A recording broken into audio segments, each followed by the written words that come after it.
Hey, I'm Chris McCoy, And I'm Toby Sells. and this is the Memphis Flyer podcast. Every week we hop up here on YouTube, tell you about what's in the paper and what's going on in the Memphis area. Toby, how you doing? Pretty dang good. Last night, as you're hearing this, last night was Tuesday night. Chris and I went to a ghost hunt at Ernestine and Hazel. Real life ghost hunters. That's next week, but it was fun as hell. It was a good time. It was a different Memphis experience that I've ever had, for sure. Yeah, But, for sure. And yeah. a different angle on Ernestine and Hazel's too that I've Yeah. ever seen. But we're going to talk about that more in depth next week. This week we're going to tell you what's in the paper. And Jackson Baker, our political reporter, has a really interesting story that puts some numbers on something that we already knew. And that is about poverty in Shelby County and in the city of Memphis. Now, the national poverty rate is about 12%. That's people who's living under the poverty line. The Tennessee poverty rate is 14%. That's higher, of course, than 12%, but not significantly higher. But when you get into Shelby County's poverty rate is 18%. And inside the city of Memphis, the poverty rate is 23%. That's almost twice the national average. We're talking about almost 1 in 4 people inside the city limits live under the poverty rate. It puts numbers, like I said, on something that I think that we already knew. We knew that we have a lot of poverty in Memphis, and it's from the study that this is 2020 census numbers. Yeah. That has been updated. But I mean, it's an ongoing problem with the city.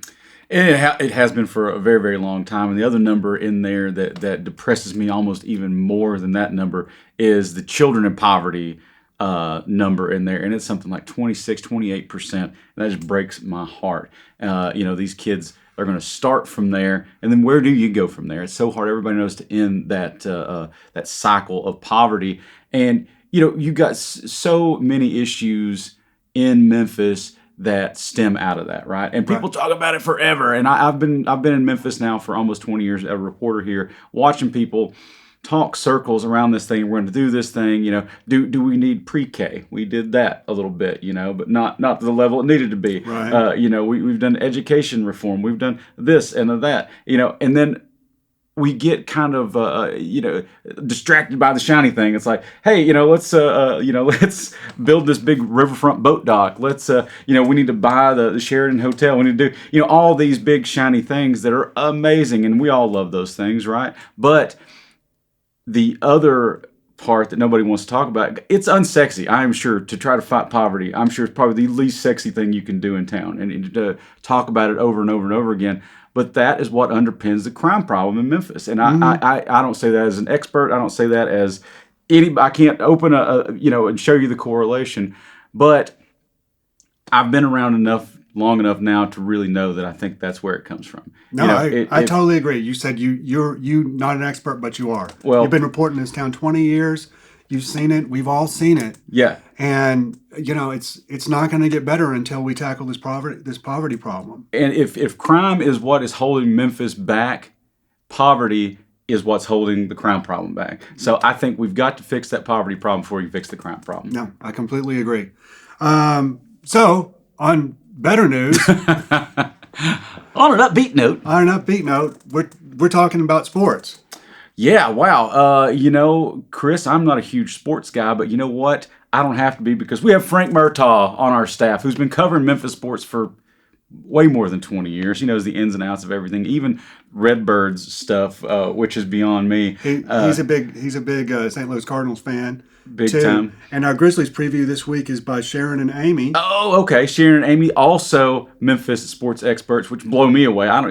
They talk these stats and these figures about these ball players. I don't even like. It's I know. terrible. I know. Like, is John Morant still playing? I barely even know who's on the team, but they know all the ins and outs. And if you want to read all about that, about how the Grizzlies are going to do this year, what their prospects are, you can pick up a physical copy of the Memphis Flyer. Go to memphisflyer.com. They've got all the details on that. And another thing that we do, of course, is talk about food with Michael Donahue. Yep. He this week is talking about Ann Barnes, who was a longtime restaurateur who retired and then got bored being retired, and is coming back with a very special catering service. And he's got some really good food shots in there, some really beautiful food, and he knows everybody. He's known in Barnes forever, so you can check that out. People love Michael. People love him so much. So For much. some reason. We don't get it, but we work with him. But here's the thing that I love that Michael Donahue does. You're going to read the Daily Memphian, you read the Commercial Appeal.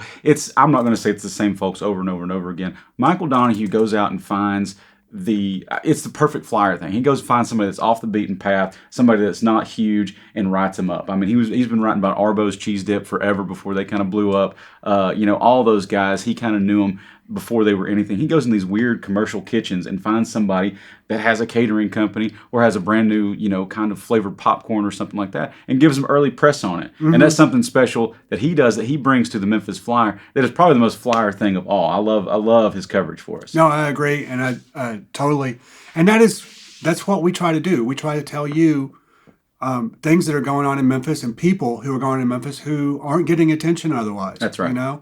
That's a big part of our mission. What I feel like we do, because we want to tell you, we want to expose all the corners of Memphis, the dark corners and the bright corners. Yeah. And we want to help people out and get them attention when they need to, right. They need it.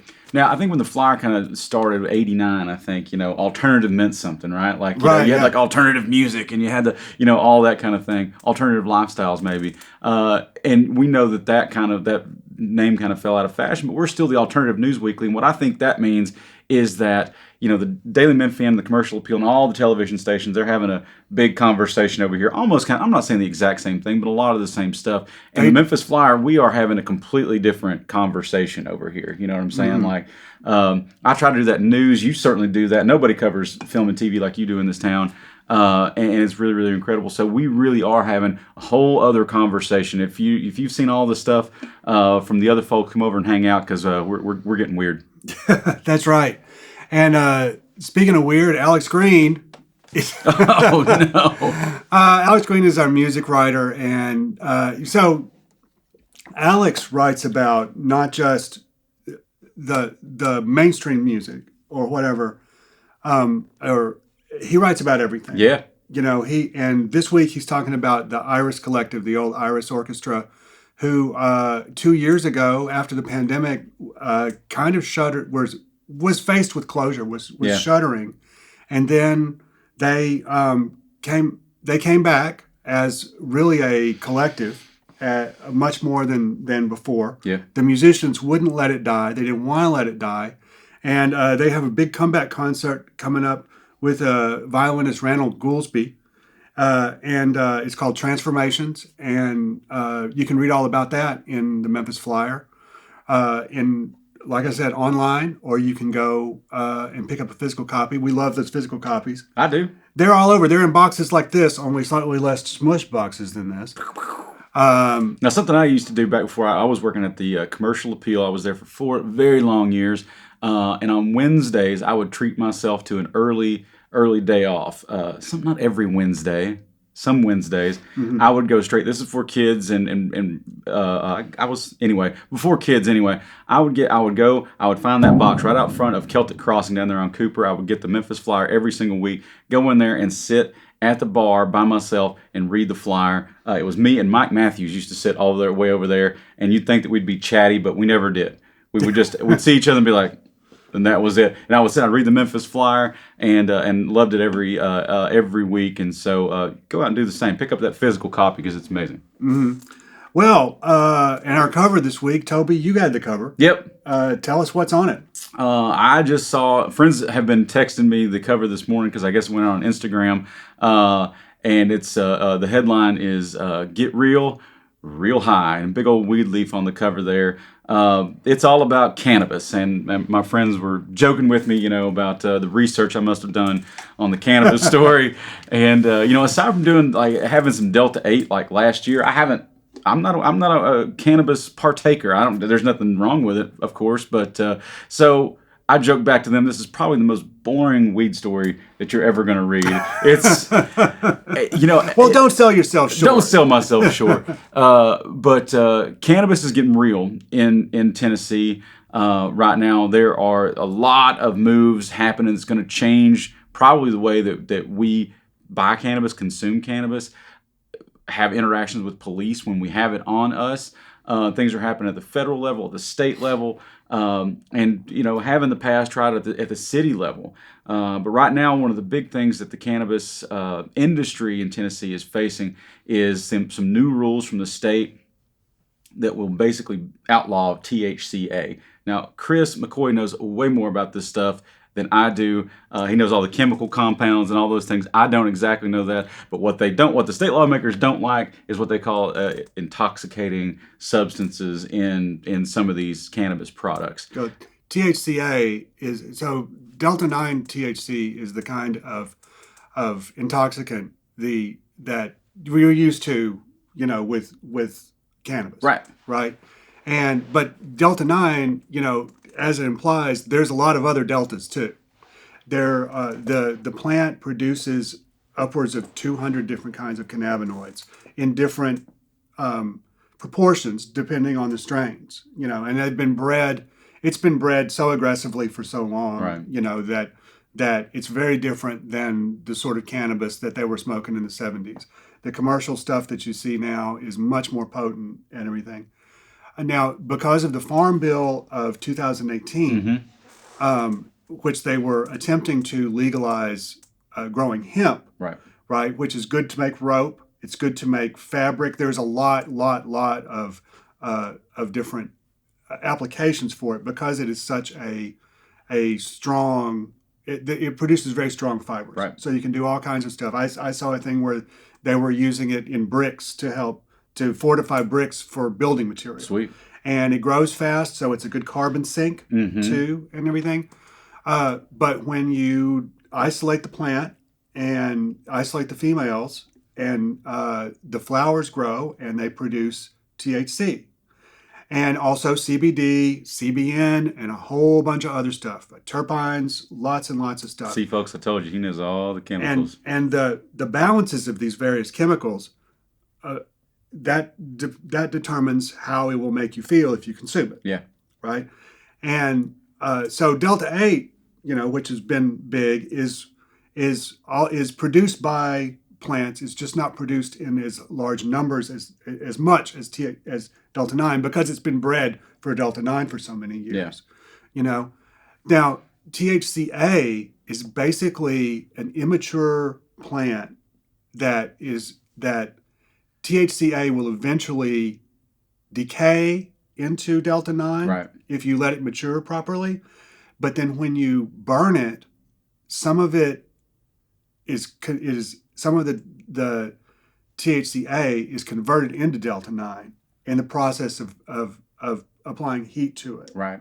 So that THCA strains that they're selling will get you high. Yeah. But it's nothing like as potent as some of the commercial stuff that you get in like California or Colorado or right.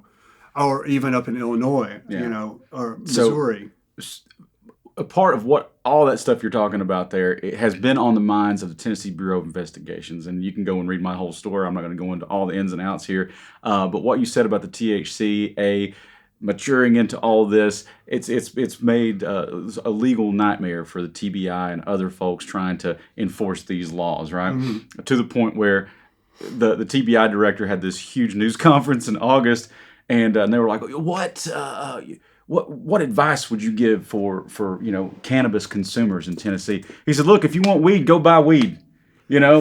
Our guys aren't going to be able to really tell the difference between what you got and the other stuff. So, if you want to go get high, just go get here's TBI director, directing people to the black market rather than, the legal hemp market. Anyway, it's a pretty interesting story. Which is ridiculous to me, especially in a state that depends on sales tax.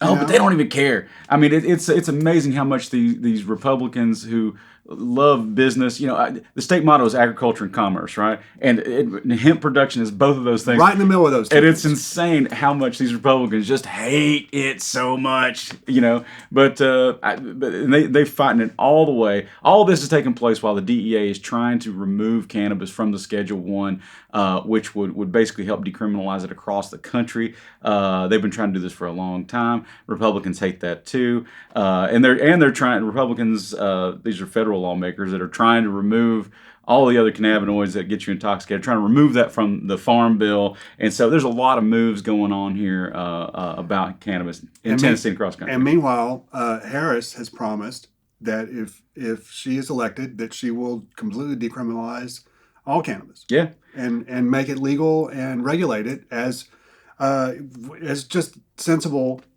policy. If we're going to be, a society where alcohol is legal, Yeah. which we tried to make it illegal, and that certainly didn't work. And we there's no reason that cannabis should not also be legal, I think. Yeah, And well- obviously the Democratic candidate for president agrees.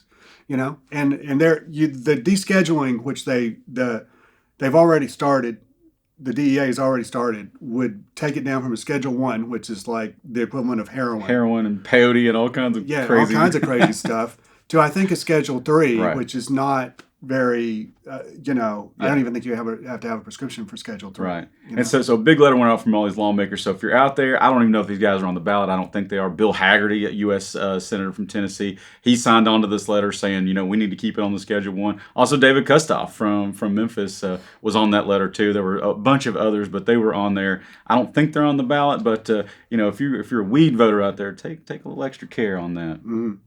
Well, Toby, great job this week. Thanks. Appreciate it. Toby's already run 3 miles this morning. Hey, what are you going to do? Hey, and something else I want to mention while I've got you on here is it is the run up to the end of the Halloween season, which is I hate because I absolutely love Halloween. So watch us on Instagram. I have been going around to different houses and having a look at all their Halloween decorations out there. There's some old ones, some new ones. Some of them are great. And if you want to watch this dumb face say stuff on Instagram, go check us out on the IG. And I have noticed this year, the decorations have been great. Oh my gosh. So much better. Like, it's really a step up. They're pumping up. Yeah, I don't know. It's amazing. And you go and you see these things, and you're like, there are literally thousands of dollars sitting in these people's front yards. Yeah. For like a 15-foot werewolf. I love it. I love the big werewolf. I love the giant skeletons, Yeah. And everything. So, anyways, we'll be back next week. Yeah, man. We're going to talk about ghost hunting next week. It's going to be cool. Big time. Just in time for the real Halloween season. But all right, well, Chris, thanks so much today. I appreciate you having me on, sir. Thanks, Tobes. We'll see you later.